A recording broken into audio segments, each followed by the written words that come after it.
Hey, what's going on? It's me, Greg Marshall, and today I'm going to go ahead and answer some questions that people typically have when it comes to social media and what they should be doing. So, the very first question is, do you have to be on every social network? And the answer to that question is, no, you do not. Where you want to do is go where your customers are actually at, and then start building a presence where you start to communicate, build a community, offer some quality content. But most importantly, you want to make sure you're interacting with the people who are following your page. A big mistake that I see a lot of pages do is they post a lot of stuff, but then when someone leaves a comment or has a question or a direct message, they typically do not respond back. They kind of just leave it blank because, I guess they're quote unquote too busy. And I understand if you have a massive following, you will typically be really busy. But I would invest in at least having someone on your team then respond back and try to keep the community going, because that's the whole point of social media, is to be social. And so if you're on there not really socializing or interacting with people, then it's not really social media. It's mostly just you putting media out. And of course, you do want to put out helpful content and put things out there, but you want to make sure that you're also being social and using the platforms the way you should. So to answer the question, do you have to be on every social network? You do not. Just find 1 to 2 channels for now to figure out where you can go deep in, and then focus just on that. Okay? You'll get a lot better return on your energy and your investment if you just take 1 or 2 channels, as opposed to being split really thin on a whole bunch of different channels and never really interacting or managing it. So that is one question. Another question that I get asked consistently is, what type of content should you be putting out there when you're trying to, build an audience or a community for your business? And the answer to that is, you want to find a way to be able to release some helpful and valuable content where people can learn something from you or get entertained. But you want to have some type of, you want to have content that makes it interesting for someone to want to follow you and learn from you and respond to you and share with other people. And one thing I will say is, if you're in like boring businesses where you might think, well, but the type of stuff, the products or services that we sell really aren't that exciting, then what you want to do is you have to think outside of the box. First, look at what everyone else is doing and then do the exact opposite. Typically, what happens is everyone is doing the exact same thing when it comes to a certain niche or industry. And what you want to do is you want to add a little bit of a different flavor to everything. So take some ideas from maybe, other industries that don't do things the way your typical industry does, and see how you can incorporate that. That's been something that's been very valuable for me as far as figuring out how, I started off in the fitness business, and I figured out, well, let me learn how e-commerce businesses do it. Maybe they're doing something that I don't know. Having the constant curiosity of how are other industries and other people doing it and how are they being successful is very useful, because it will allow you to see things from a different lens that maybe you wouldn't typically look at and incorporate in your business. Because if you only ask people who are in your industry or your niche for advice, they may be able to give you great advice that's working for them, but you may also miss opportunity to learn from other industries and make a hybrid. And that's how you make yourself unique. That's your unique selling proposition, is doing things a little bit differently. So now the next question is, how often should you post?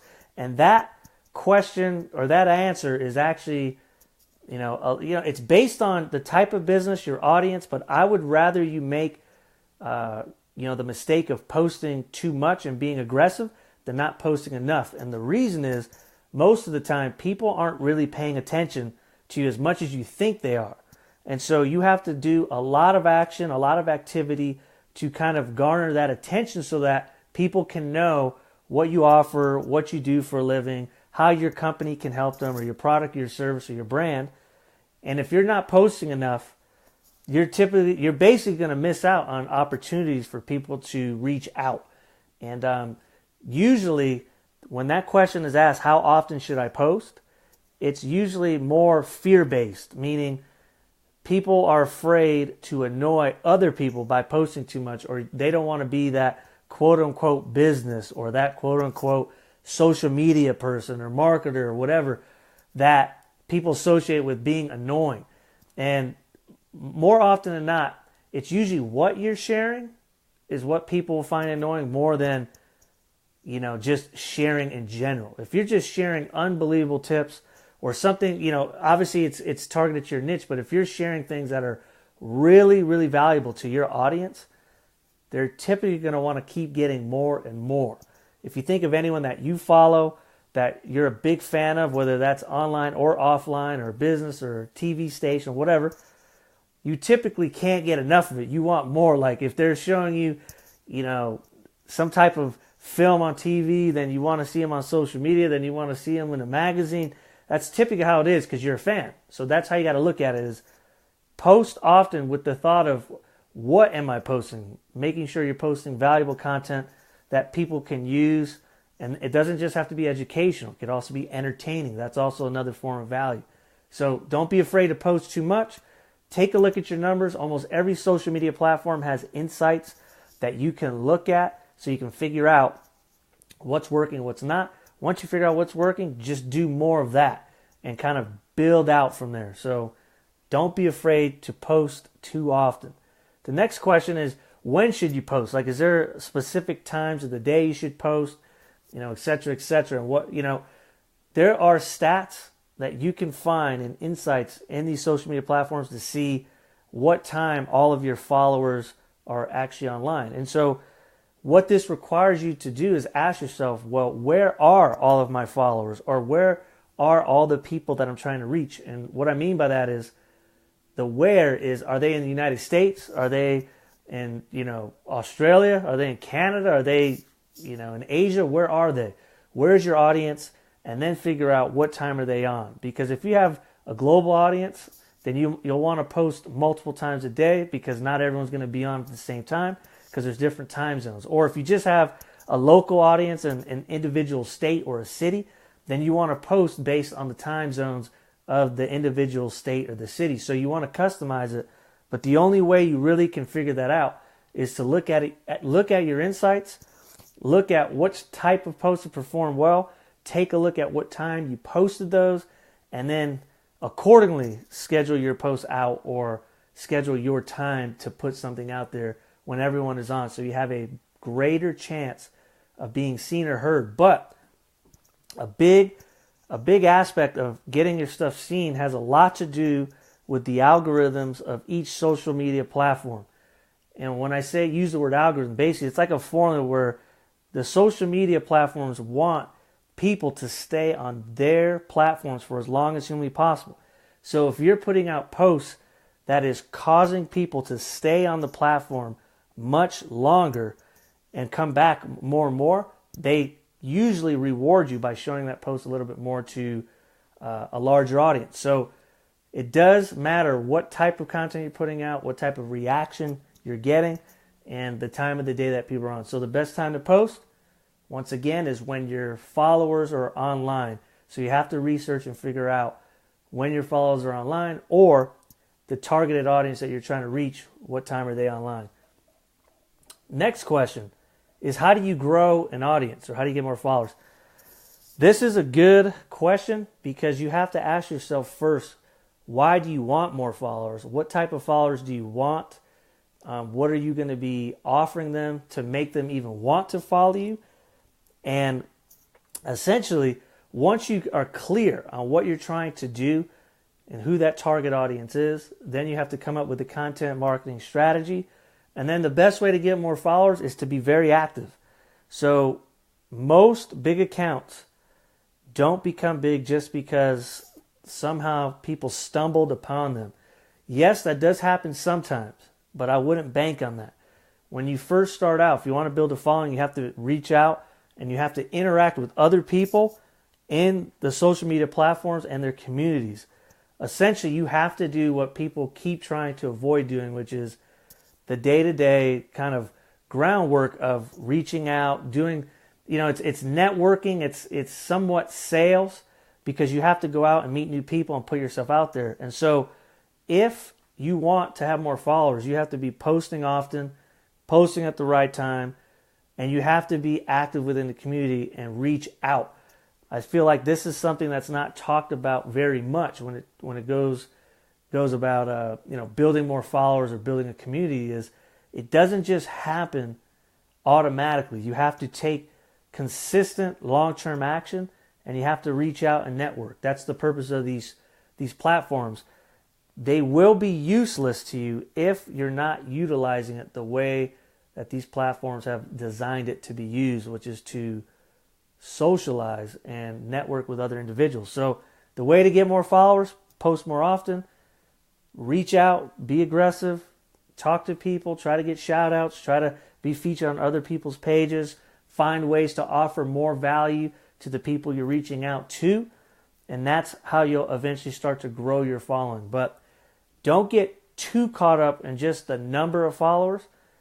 The key thing you want a lot of followers who are engaged. You want people commenting and liking your stuff and feeling connected with you. So focus more on growing an engaged following, not just a certain amount of followers, because at the end of the day, if no one's commenting, liking, or gaining any value from your information, then what's the point? It's just a number. For that, you might as well just put a number next to your name somewhere and say you got 1 million followers, because that's going to be exactly what you're going to, that's the results you're going to get. So focus on building an engaged following, which means talk to them. It requires you to actually talk to your followers and do it in a human way. Try to take what we do as humans in person and bring it online. That's what I recommend.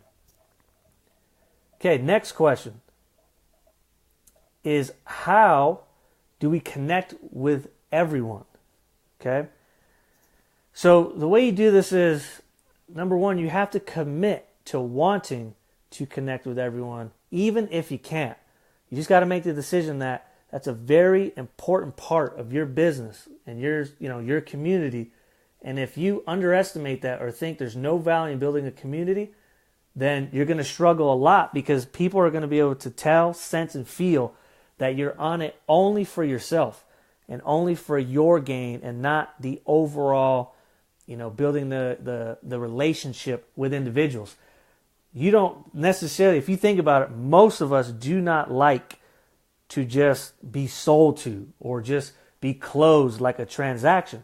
Most of us like to have a relationship with either some individual or a brand that's promoting something where it makes us feel like we're a part of what they're doing.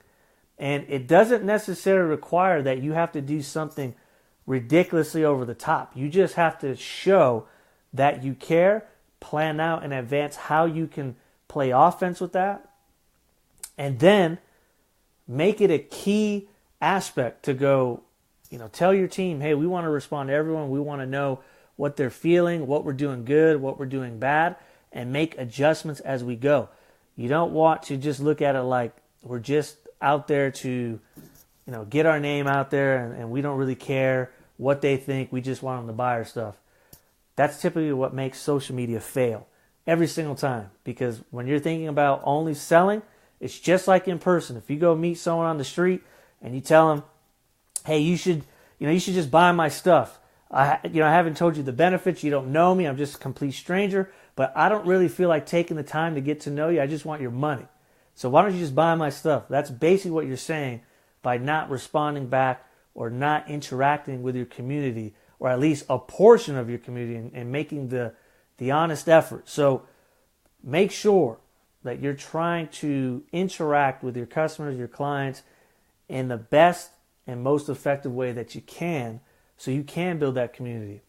Next, how much does social media paid ads cost?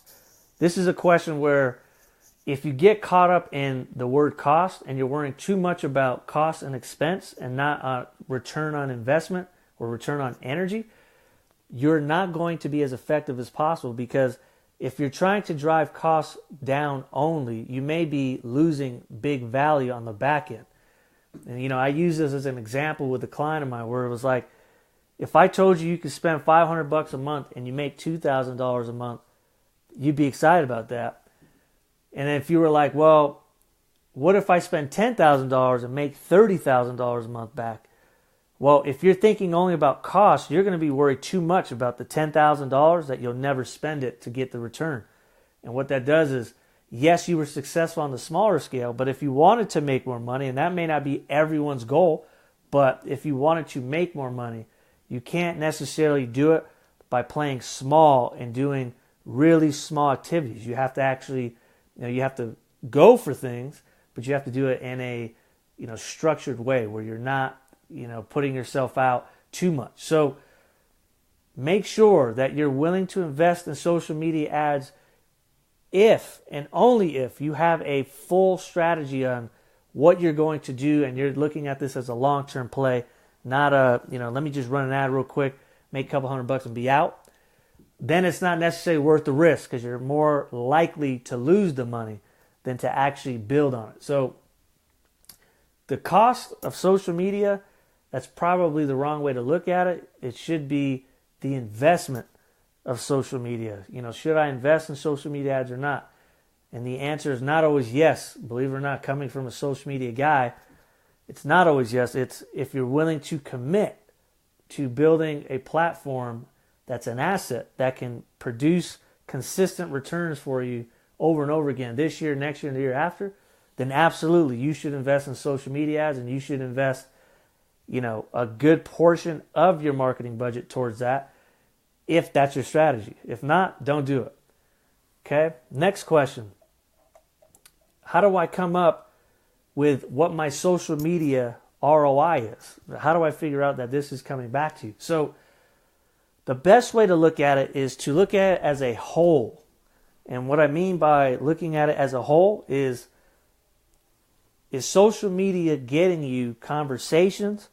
Is it getting you appointments? Is it getting you, a foot in the door to certain companies or to certain, prospects or consumers?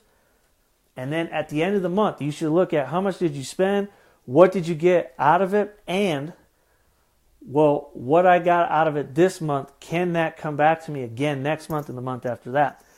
Some of the things, like a huge mistake that I see business owners make when it comes to social media is they're only looking at it from, okay, I want to attribute exactly how much money I made from each post that I put out there. And the problem with that is there's way too many touches and way too many things that could influence a prospect to actually buy. And so it's tough. You can do conversion ads and attribution and things like that, but if you only look at it from that very small, short-sighted point of view, you will not be able to see the overall value and you will miss out on very big returns because you're worrying too much about the small stuff and trying to shrink yourself to success as opposed to how do I grow to success. So the way you figure it out is you, the business owner, the individual, has to be very clear on what it is you are actually trying to do or accomplish with your social media. Okay, if you're not clear on what you're trying to accomplish, your ROI will be zero, always. And the only person's fault that is yours because you're not taking the time out to map out your strategy and know your business inside and out and figure out how can I get to the next level. Most of the time, the reason why businesses don't grow is they're not in the growth mindset. And as simple and kind of airy-fairy as that may sound, it makes a huge difference. Because if you're in it and you're not thinking about growth and you're thinking about contracting all the time and save, but no growth instead of investing, then you can't grow. There's going to be some companies that maybe have grown that way, but once again, I wouldn't bank on it. You have to be thinking about how can I invest in myself, my company, my people, in order to get that kind of return on my investment. You have to think long term. So short-term thinking typically will cause long-term pain. I've experienced it, and I'm sure a lot of other businesses have as well. Anytime you're making very short-term decisions without thinking of the long-term impact, it will hurt you. So think long-term, That's how you'll figure out your social media ROI. Okay, and the last thing I want to go over is when you have, let's say, when you're using social media, you want to be able to use platforms in a way where you're able to do multiple touches, where they're able to see your content. You've got some type of funnel going on. And when you say funnel, it's just kind of a fancy word of, building relationships, such as if you try to meet a friend, you first introduce yourself, then maybe you ask them to go, to get coffee or to go to a movie. And then from there you go and say, hey, should we go to another event? Maybe you talk on the phone. Maybe you text message, you share some jokes. That's basically all a funnel really is. It's a fancy word for describing human interactions. And there's a certain sequence that all of us typically go through when it comes to how we build a relationship and how we move forward. And so don't skip any of the steps. And what I mean by that is it does take multiple times for people to see it, not just one time. Most people don't buy anything the first time. And if you do stop at that first time, instead of trying to build that long-term relationship, you can lose up to 30, 40, 50% of potential revenue because you're being too impatient and just trying to do it once and go, okay, that doesn't work, never mind, and then move on to the next thing. So you want to be able to have funnels in place where you're able to go in depth on what should we do as far as, the next part of our relationship, the next step, what do they need to learn, what do they need to know, what do they need to experience. And when you think about it, marketing is all about the other person. It's not necessarily about you or your business. If you have the mentality of what do I get all the time, it's going to show in how you market and how you're doing your marketing strategy and how people are reacting. Okay? If you switch your mentality to what can I do to serve my customers or my clients or my prospects or whatever, and you're thinking, what do they need? What do they need to see now? What do they need to hear? How can I help them get to the next, level? Whether that's buying a hair product or, buying a service, or buying a trainer, it doesn't matter. It's all the same. People are buying things because they want to feel or experience a certain emotion. And that's essentially what marketing is. So if you fall into the trap of only thinking about what can I get and what, and, it's all about what we want, you'll forget to actually talk to your prospects or your customers and add value and strategically come up with ways to help them get to their end goal. So I'm going to end this with this. That quote that Zig Ziglar said, and one of my clients shared this with me, which was, if you help enough other people get what they want, you can get what you want. And really all that is having a servant's or a service-minded focus to help whoever it is you're trying to help. So hopefully you guys enjoyed this piece of content. Hopefully you got some value out of it. Of course, if you ever have any questions, just feel free to reach out. Until then, I'm Greg Marshall, and you guys have a great day.